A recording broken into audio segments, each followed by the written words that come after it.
जय हिंद प्यारे साथियों, बहुत बहुत स्वागत करता हूँ आप लोगों को अपने चैनल वैकेंसी पॉइंट पर। दोस्तों, सुबह 8 बजे की ये क्लास जो हिंदी वाली होती है, इसमें मैं आपके लिए बेहतरीन क्वेश्चन जो कि प्रीवियस ईयर क्वेश्चन पेपर पर आधारित होते हैं लेकर आता हूँ। बहुत ज़्यादा इंपॉर्टेंट, अगर आप इन प्रैक्टिस सेट को सॉल्व करते हैं तो आप लोग अपने मार्क्स भी कमेंट करके ज़रूर बताइएगा कि आपने कितने सही किए हैं। आइए आज का पहला क्वेश्चन देखेंगे। वैसे हर एग्ज़ाम के लिए जिसमें जिसमें हिंदी पूछी जाती है उन सभी के लिए ये क्लासेस बहुत ज़्यादा इंपॉर्टेंट है। आज आपका 20वां प्रैक्टिस सेट है। इसके पहले मैंने 19 प्रैक्टिस सेट अपलोड कर दिया है। आप लोग अगर देखना चाहते हैं तो प्लेलिस्ट विजिट कर सकते हैं। प्लेलिस्ट है जो Hindi for UP police, UP triple S and other exams की, ठीक है। उसमें लिखा है Hindi for UP P, UP triple S C and other exam की प्लेलिस्ट बनी हुई है। आप वहाँ जाके इसको देख सकते हैं पूरी। राग दरबारी उपन्यास के रचयिता कौन है? 151 का पहला क्वेश्चन देखेंगे तो इसका सही ऑप्शन हो जाएगा श्रीलाल शुक्ल, ठीक है। आगे बढ़ेंगे। चांद का मुंह टेढ़ा है काव्य के रचयिता कौन है? चांद का मुंह टेढ़ा है, इस काव्य के रचयिता कौन है? 152 का देखेंगे, इसका जो सही ऑप्शन होगा गजानन माधव मुक्तिबोध, सी ऑप्शन। सदाचार में कौन सी संधि है? दोस्तों, आपको पता है कि संधियाँ 3 प्रकार की होती हैं, व्यंजन संधि, स्वर संधि और विसर्ग संधि। स्वर संधि के आपस में 5 भेद हैं, ठीक है। स्वर संधि, व्यंजन संधि वो होता है कि जिसमें एक तरफ जैसे मान लो कि जैसे मान लीजिए कि उद्धरण है, ठीक। उद्धरण में क्या होगा? उत धन हरण। ये किस प्रकार की संधि विच्छेद हुआ है? इसमें दोनों में देखिए अब व्यंजन आया हुआ है तोड़ने पर, तो ये एक व्यंजन संधि हो गया। स्वर संधि में जब तोड़ने पर कोई स्वर आता है, और विसर्ग संधि में जब विसर्ग वाले सब चिन्ह आते हैं, जैसे कि नमस्कार लिखा हो, ठीक। नमस्कार का संधि विच्छेद क्या होगा? नमः धन कार। इसमें देखिए विसर्ग चिन्ह आ रहा है ना, तो ये नमस्कार हो जाएगा, ठीक है। तो ऐसे तो विसर्ग संधि होता है। स्वर संधि में आपको मैंने बता दिया। तो सदाचार 153 का क्या सही ऑप्शन होगा? 153 का हो जाएगा ए ऑप्शन, सदा धन आचार। तो ये हो जाएगा व्यंजन संधि, ठीक है। तिरस्कार का संधि विच्छेद, तिरस्कार का इनमें से कौन सा सही संधि विच्छेद है? अभी मैंने बताया, जैसे नमस्कार होता है वैसे होता है तिरस्कार। 154 का जो सही ऑप्शन होगा तिरह धन कार। जैसे नमस्कार में क्या होता है? नमस्कार नमः धन कार, वैसे ही तिरस्कार का होगा तिरह धन कार।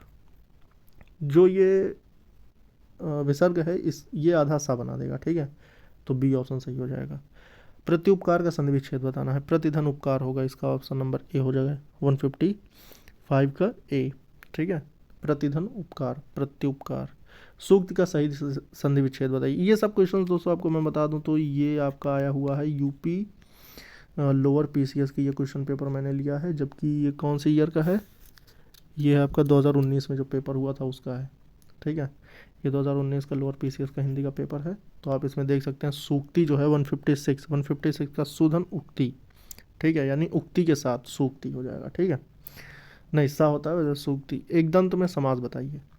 एक दंत में कौन सा समास होगा? 157 का जो सही हो जाएगा एक दांतों वाला, ठीक है, बहुव्रीहि समास। तत्पुरुष समास में प्रधान क्या होता है? तत्पुरुष समास, तत्पुरुष समास एक कारक समास है, ठीक है। कारक चिन्ह समास होता है।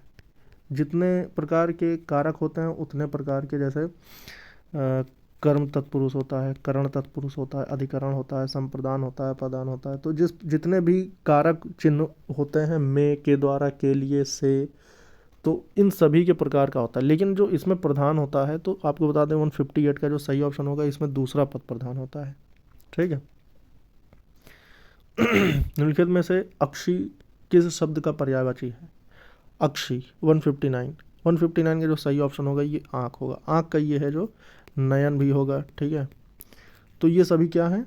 आँख के पर्यायवाची हैं। आपको मैं बता दूं कि पिछली क्लासेस अगर आप मेरी देखते आ रहे हो जिसमें मैं विस्तृत व्याख्या करते हुए आ रहा हूँ, तो आप समझ जाएंगे कि ये सारी चीज़ें मैंने पिछले क्लासेस में आपको बता रखी हैं।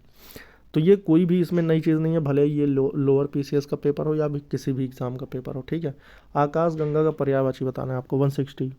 160 का जो देखिए आकाश गंगा का जो पर्यायवाची होगा मंदाकिनी भी होगा, सुर नदी भी होगा, स्वर्ग नदी भी होगा। तो अर्थात ये सभी हो जाएंगे, ठीक है। तो आकाश गंगा का जो पर्यायवाची होगा ये सभी हो जाएंगे, ठीक। चलिए, अपकार का विलोम शब्द बताइए। अपकार का विलोम शब्द हो जाएगा जो उपकार हो जाएगा, ठीक है। उपकार का अपकार, अपकार का उपकार, ठीक। अभियुक्त का विलोम शब्द बताना है। अभियुक्त का जो विलोम शब्द होगा 162 में सही ऑप्शन हो जाएगा निरपराध, ठीक है। जो अभियुक्त होता है वो अपराधी होता है, ठीक है, और जो अपराधी नहीं होगा वो निरपराध होगा, ठीक। सृजन का विलोम शब्द, सृजन का मतलब इकट्ठा करना, तो इसका जो हो जाएगा वो हो जाएगा नाश, नाश करना हो जाएगा, ठीक। सृजन का मतलब इकट्ठा करना और नाश का मतलब डिस्ट्रॉय, नाश कर देना। प्रयोग में लाने योग्य के लिए एक शब्द, जो प्रयोग में लाई जाती हैं ऐसी चीज़ें उनके लिए एक शब्द क्या कहा जा सकता है, तो उनके लिए एक शब्द जो कहा जा सकता है वो कहा जा सकता है प्रयोजनीय, ठीक है। जो प्रयोग में लाने योग्य होता है उसे प्रयोजनीय कहते हैं। पृथ्वी के तीन और पानी वाला स्थान, जो पृथ्वी मान लीजिए कि ये भारत का नक्शा हो गया, ठीक है, अगर ये भारत का नक्शा है और इसके तीन तरफ पानी है, ठीक, एक भाग को छोड़कर इधर भी पानी, इधर भी पानी, इधर भी पानी, तो जब तीन तरफ पानी है तो भारत कैसी कैसी आकृति है, प्रायद्वीपीय आकृति है भारत की, ठीक। तो जिसके तीनों तरफ पानी होता है उसे प्रायद्वीप कहते हैं, ठीक। तो 165 का जो सही ऑप्शन हो जाएगा ये हो जाएगा ऑप्शन नंबर बी। बादल का तत्सम शब्द बताना है, तो बादल का जो तत्सम शब्द होगा 166 का ये हो जाएगा घन, ठीक है, सही ऑप्शन होगा घन। तत्सम शब्द पूछ रहा है ना कि पर्यायवाची, आप लोग बहुत आप लोग इस कन्फ्यूजन में ना रहें कि ये पर्यायवाची पूछ रहा है, ये पूरा तत्सम में क्या कहेंगे बादल को, ठीक है। अनुचर में उपसर्ग बताइए, देखिए उपसर्ग और प्रत्यय दो होते हैं, ठीक है। वैसे ही हिंदी में एक प्रत्यय का मतलब होता है कॉन्सेप्ट, लेकिन ये प्रत्यय जो होता है ये प्रत्यय का मतलब होता है कि जो पिछले शब्द जैसे मान लो कोई मान लिखा है, ठीक, मान एक मूल शब्द है, इसके पहले अगर हमने लगा दिया उपसर्ग, अगर लगाएंगे तो इसके पहले लगाएंगे, जैसे मैंने अभी लगा दिया तो ये हो गया अभिमान, ठीक है, मान की जगह अभिमान हो गया। उसके बाद अगर हम प्रत्यय लगाएंगे तो पीछे लगाएंगे, जैसे मान लिखा है, मान के पीछे हमने ना प्रत्यय लगा दिया तो मानना हो गया, ठीक है। इसी तरह अनुचर में उपसर्ग, चर तो एक मूल शब्द है, इसके पहले क्या लगा हुआ है, अनु उपसर्ग लगा हुआ है, ठीक है, तो इसका सी ऑप्शन सही हो जाएगा। अनु उपसर्ग के साथ अनुचर बन गया, 167 का सी ऑप्शन सही होगा। अधीश में कौन सा उपसर्ग है, देखिए दोस्तों उपसर्ग जो होता है ये पहले लगा होता है, ठीक है। 168 का जो सही ऑप्शन हो जाएगा ये हो जाएगा अधि। ईश शब्द, ईश मूल शब्द है, ईश मूल शब्द में अधि लगा हुआ है क्या, उपसर्ग, तो ये मिल के बन जाएगा अधीश, ठीक।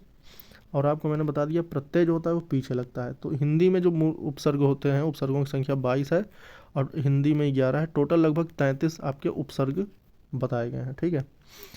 आपको जब मैं टॉपिक वाइज क्वेश्चंस कराऊंगा, आज आपका 20वां प्रैक्टिस सेट है, लगभग आपके 25 प्रैक्टिस सेट होने वाले हैं, 25 में 25, तो इन सभी प्रैक्टिस सेट होने के बाद मैं आपका टॉपिक वाइज क्लासेस लेकर चलूँगा, जिसमें मैं आपको पूरा एकदम विस्तृत व्याख्या के साथ चैप्टर वाइज कंप्लीट करूँगा।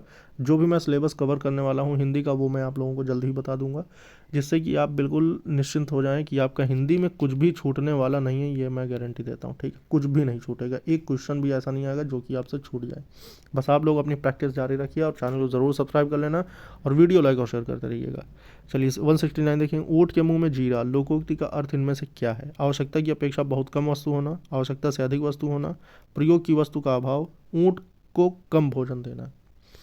तो 169 का जो सही ऑप्शन हो जाएगा ये हो जाएगा आवश्यकता की अपेक्षा बहुत कम वस्तु होना, यानी ऊँट का मुंह सोचिए कितना बड़ा, उसमें जीरा दे दिया, मतलब जीरा तो एक बिल्कुल सबसे छोटी वस्तु है, तो अगर हम ऊँट के मुंह में जीरा दे रहे हैं तो उससे क्या फ़र्क पड़ने वाला, वैसे भी उससे ज़्यादा घास तो उसके मुंह में लगी जाती है, ठीक है।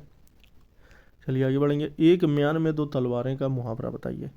एक स्थान पर दो व्यक्ति, एक ही स्थान पर दो समान अधिकारी नहीं रह सकते, कम स्थान से ज़्यादा व्यक्ति, कम पैसों में घर चलाना। एक म्यान में दो तलवार, मतलब कि देखिए तलवारों का काम तो एक ही है, ठीक है, और म्यान एक ही है, तो दोनों की जो समानताएं हैं वो सेम है।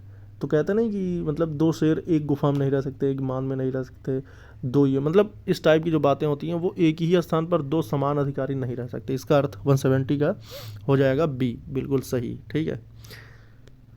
निम्नलिखित में से सही वर्तनी वाला शब्द छांटिए, इसमें से आपको बताना है कौन सी सही वर्तनी वाला शब्द है। 171 में जो सही ऑप्शन हो जाएगा ये बिल्कुल सही हो जाएगा विलक्षण, ठीक है, यही आपका बिल्कुल सही ऑप्शन होगा। निम्नलिखित में से रूपों में से सही वर्तनी वाला शब्द एक और आ गया आपका, इसमें आपको बताना है कि 172 का जो साहित्यकार जो सी ऑप्शन होगा ये बिल्कुल सही हो जाएगा। 173 देखेंगे, 173 में क्या कह रहा है, निम्नलिखित पद में कौन सा रस है, शोक विकल सब रोवहि रानी, रूपशील बल तेज बखानी, अब करही विलाप अनेक प्रकारा, परहि भूमितल बारहि बारा। दोस्तों ये बहुत प्रचलित एक पंक्ति है जिसमें से आपको बताना है कि कौन सा रस इसमें है। तो 173 का जो सही ऑप्शन हो जाएगा ये हो जाएगा आपका करुण रस। टोटल रसों की संख्या भरत मुनि के अनुसार 9 बताई गई है। अस्थायी भावों की संख्या भी 9 बताई है। टोटल जो भाव होते हैं 4 प्रकार के होते हैं, अनुभाव, ठीक, अनुभाव, विभाव, संचारी भाव और अस्थाई भाव,